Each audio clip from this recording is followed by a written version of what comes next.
Di sebuah desa nelayan di tepi laut Anyura, hiduplah seorang pemuda bernama Sugasha. Ia tinggal bersama ibunya yang sudah tua di sebuah gubuk sederhana. Setiap pagi, Sugasha berangkat melaut dengan perahu kecil.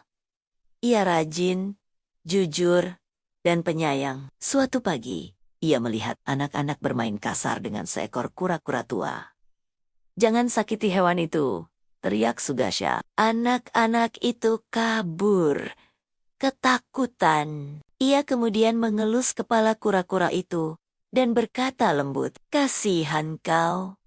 Dunia ini sering kejam pada yang lemah." Lalu ia melepaskannya kembali ke laut. Kura-kura itu menatapnya, seolah berterima kasih sebelum menghilang ke dalam ombak. Bertahun-tahun berlalu. Suatu sore saat Sugasha melaut, laut tiba-tiba beriak aneh. Dari dalam, muncul seekor kura-kura raksasa dengan cangkang berkilau seperti mutiara. Suara lembut terdengar. "Sugasha, aku adalah kura-kura yang dulu kau tolong. Naiklah ke punggungku, aku akan menunjukkan keajaiban dunia laut."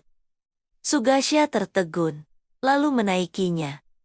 Mereka menyelam. Dunia bawah laut begitu indah. Karang warna-warni, ubur-ubur bercahaya, ikan-ikan menari. Di dasar laut berdiri istana laut biru, tempat megah dengan pilar kristal dan taman mutiara. Di sana muncul seorang putri, bergaun perak berkilau. "Selamat datang di istana kami," ucapnya lembut. "Namaku Putri Meisha." Putri Meisha memperlakukan Sugasha sebagai tamu kehormatan. Hari-hari di istana berlalu penuh keindahan. Mereka berbincang, tertawa, dan saling memahami dunia masing-masing. Namun suatu hari, Sugasha berkata, "Putri Meisha, aku rindu pada ibuku di darat. Aku harus pulang." Putri Meisha tersenyum sedih, lalu memberikan sebuah kotak mutiara. "Jika kau butuh pertolongan, bukalah kotak ini. Tapi jangan karena rasa penasaran." Sugasha berjanji. Ia diantar pulang oleh kura-kura tua. Ketika sampai di pantai, dunia telah berubah. Rumah-rumah berbeda. Orang-orang tak mengenalnya. "Nama Sugasha hanya legenda lama," kata seorang lelaki tua. Ia tersentak.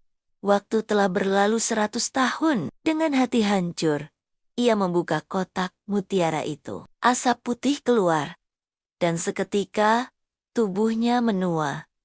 Ia berubah menjadi lelaki renta. Waktu di dasar laut, rupanya berjalan berbeda. Katanya lirih. Kura-kura tua kembali datang dan berkata, "Waktu tak bisa diulang, tapi takdir masih bisa diubah. Tolonglah 10 orang tanpa pamrih, maka kau akan muda kembali dan menemukan keluargamu." Sugasha pun melakukannya. Ia menolong nelayan, anak kecil, janda tua, dan banyak orang lain. Setiap kebaikan membuat tubuhnya semakin ringan dan muda. Setelah menyelamatkan orang ke-10, cahaya keemasan menyelimuti tubuhnya. Ia kembali muda. Kura-kura tua berkata, "Pergilah ke utara, kau akan menemukan rumahmu." Sugasha berlari dan menemukan gubuk tua yang sangat ia kenal. "Ini rumahku," serunya. Ia memeluk ibunya dengan air mata bahagia. Namun kebahagiaan belum selesai. Dari dapur muncul seorang wanita bergaun perak membawa panci. "Putri Meisha," bisiknya. Sang putri tersenyum.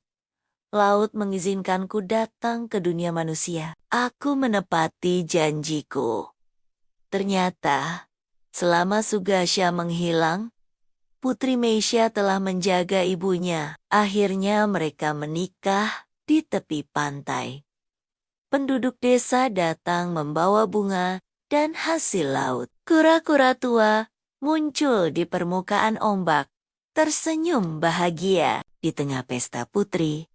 Meisha berbisik kebaikanmu bukan hanya menyelamatkan dirimu, tapi juga menghidupkan harapan bagi banyak orang.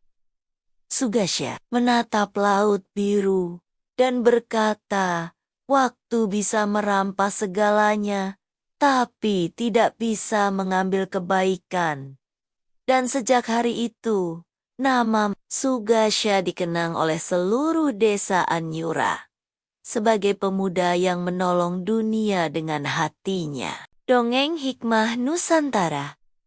Kebaikan sekecil apapun akan kembali berlipat dalam waktu yang tepat. Kesabaran dan ketulusan memiliki kekuatan yang mampu menembus batas waktu. Siapa yang menanam kasih akan menuai keajaiban.